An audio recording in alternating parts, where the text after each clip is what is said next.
that everybody's working out, right? If you're not, start. Never too late, right, Frank? Never too late. Never. Start right now. So the conversation today is about steroid uses, right? Usage, whatever. I think it's a big influence on young kids, right? Yeah. And I think that YouTubers should have a responsibility of, not promoting steroid use at a young age. As you get older, reality is you probably will need it, right? What's too young, Frank? What do you think? I think someone should wait till they're 25 if they're going to start 25. using steroids. Right, and that's not promoting it either. That's No, it's just the safest route probably that I could think of if I was setting up a guideline. okay, all right. Yeah. For example, we've got people have been on YouTube like Larry Wheels. I don't know if you guys know Larry Wheels, right? I'll put a picture of him, right? Yeah. What's Larry Wheels known for? Steroids and starting when he was 15 and a lot of steroids. Right. But he's on TRT now because he did so much that he has to be on TRT the rest of his life probably to have a normal testosterone level. Right. So just to keep him healthy. Right. So he totally screwed up his levels, right? His levels, yeah. So. Yeah, it's a funny topic because it's like, should they have a disclaimer? Is it everybody's business if they want to talk about it? You had the Liver King come out, and then people like Joe Rogan calling out The Rock and all these actors that should they come out? It's their business, and if guys like me are taking steroids and I'm not making any money off of it, I'm just taking it because I want to look better on the beach or win a powerlifting contest. Right. Then if I got a $10 million pitcher and I'm The Rock or $20 million pitcher, right. yeah, I'm going to shoot a little bit of stuff up so I can look my best on screen. And that's for reality. $20 million, yeah. I mean, so if you don't look good, they're going to get another actor that looks that part as a superhero. Yeah. Right. And if people ask me if Hugh Jackman, yeah, of course, I believe I would bet all the money that Hugh Jackman, The Rock, right. and whoever, even Christian Bale, have all taken steroids at one time to get their physiques better. Mark Wahlberg, everybody. Right. But it's their business. I also believe that. And if they don't want to tell you, they don't have to tell you. Right. But I don't think they should say they never took it. Just like when John Cena was asked point blank, "Did you ever take steroids?" As a matter of fact, no. You should just say next question. I don't. Right. It's a touchy subject. I don't want to talk about it. I don't think it's not good to lie. Right. So and also, it's so controversial. It's so. It's like so dirty. Steroids are such a dirty word, and I don't know why. Yeah. I think they have in their contract some of these actors that they can't say anything. Right, because then the kids are looking up to him, this or that, and obviously the guy that played in Baywatch that's playing the wrestler coming up, he took him even his jaw was fixed. Yeah, right. Yeah, it looks like. Yeah, you could tell he's even got that little steroid bubble gut. So it's definitely. It's such a touchy subject, and it's almost like. Right. I don't know.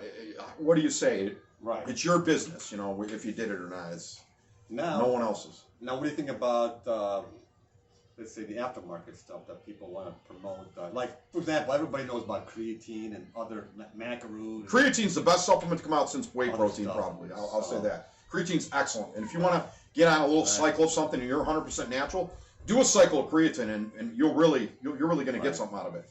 Yeah, I think that's the best thing I've tried, and that's... Yeah, creatine's the best thing out there, still to this day. So, I agree. What about other stuff you tried? I tried SARMs, and that's another controversial one. Right. In some ways, it did great. It worked, but in other ways, I feel like it altered me. And I do think it's dangerous, and I don't know if I would use it again. There you go. Some of the pro hormones are definitely dangerous, and the ones that give me side effects I know are working.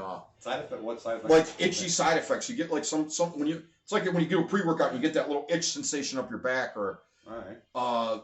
I actually look at it as a good thing because I know that it's working and doing what I want it to do. While we're touching on this subject, I like to touch on energy drinks like Red Line and stuff like that. The problem you run into when someone drinks a Red Line, right. If you drink a Red Line, you're just going to sit around and watch Netflix. That's when you're going to have a heart attack. But if you drink a Red Line and then you start doing a real heavy workout, you get to work it off. Right. And that's why it's dangerous to take pre-workouts unless you're going to work out. I would say never take a pre-workout, especially the heavy-duty ones that are made for guys that are trying to lift heavy weights and do things in the gym. Don't touch those unless you are going to do a heavy workout. Otherwise, I'd stay away from them. And you always see people like drinking them every day. Just to go to work or get up in the morning, it's not good.